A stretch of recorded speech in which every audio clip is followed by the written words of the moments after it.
Okay, so our 8.5-inch carrier, or 8.8, I'm sorry.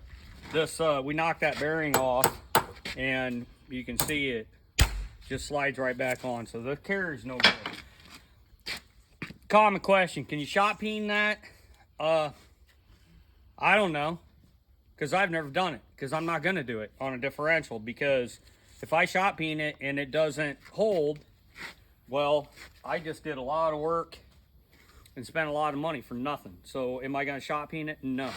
What I'm going to do, I went to the pile of used parts and got me another 8.8. I've already disassembled this one.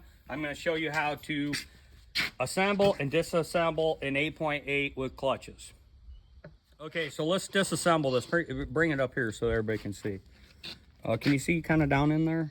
Kind of up above it? Kind of up above it? Okay, look what I'm going to do with a hammer.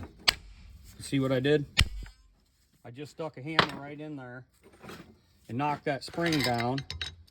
Now I'm going to take my brass punch and knock that spring all the way out of there, maybe. Hold on. Just like that. Now let's see, these are not stuck, which most of the time they are, but then our two spiders are going to come out. And then go back down here. And so there's a hole back here. You can just push on it. Maybe. Whoop, there it went. And there's one clutch pack. And see the hole right here? There's another clutch pack. Oop. So we're going to reuse these spider gears. Here we go. Okay, I got them out. So as you can see right here, factory clutches. I mean, they're okay. But anyway, we already had a new set of clutches, so it's good that I guess we had to change carrier and break it all down here. But anyway, here in just a few minutes, we're gonna get some stuff cleaned up, and then we're gonna show you how to reassemble it. Okay, so we're getting ready to put our clutches together. We've already cleaned all of our gears. These were straight from Ford, these clutch packs. We soaked them, and you would think that they maybe would be in order, right? But they're not. So let me show you how this goes. A steel first, then a clutch disc, then another steel, then another clutch disc, then another steel, then another clutch disc, and then another steel, and then the spacer steel. Okay, and how they're going to go in here. Let's go back over here. And like I said, I pre-soaked these clutches. Nothing special, just 75 140 with modifier in it is what I soaked them in. And so we're going to shove these down in here like this. And there's a little hole where they slide into. It's relatively simple, just like that. Why do we use modifiers on clutches?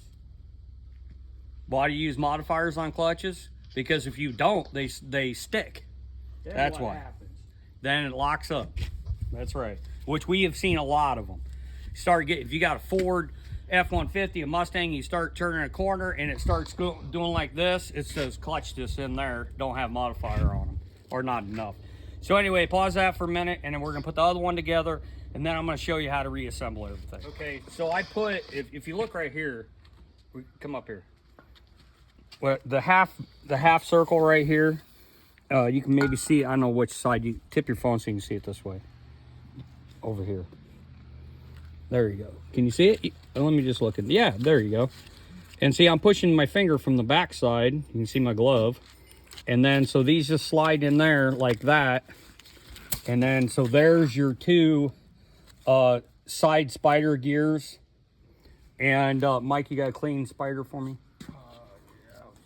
Okay, so what we're gonna do, I'm holding these, by the way, or they'll fall out.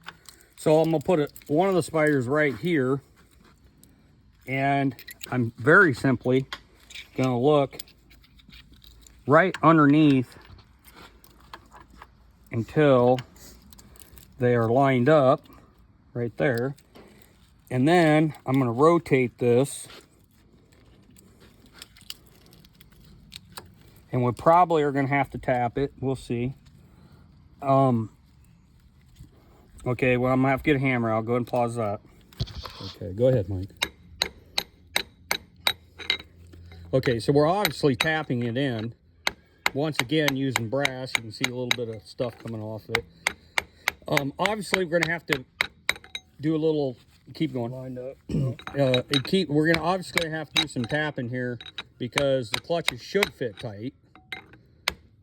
That's how they're gonna lock up. I'm getting close. A little bit more, Mike. Okay. Yep, that's good enough right there. And so, okay, so now we have our spiders in. Give me a minute, and we're gonna show how to put the spring in. So we got our 2 spiders in. We got our side spider gears and our 2 little spider gears in. We're gonna use our pen just to make sure we're lined up, and we are. Little persuasion. Okay, so we know that we're centered in it. Everything's good to go. So hang on, we're gonna put spring in next. All right, so what we're doing is getting ready to put our spring in. I'm gonna show you how to do this. Mike's gonna hang on to it, and me, and I'm gonna take my hammer, just like that. Go and let go. And now I'm gonna tap the rest way in. I need to do a video on just installing that spring because I've seen people with vice grips and trying to squeeze the spring and all that. And you see, if you do it right, it goes right in, no problem. We can go ahead and install our pin now. It's a little stiff on that side. Oop. Okay. Just to hold everything together. Of course, we'll have to put our C-clips on so the pin won't stay in there, but we're gonna just put it in now, that way it keeps everything together. We're gonna go ahead and press our side carrier bearings and continue on.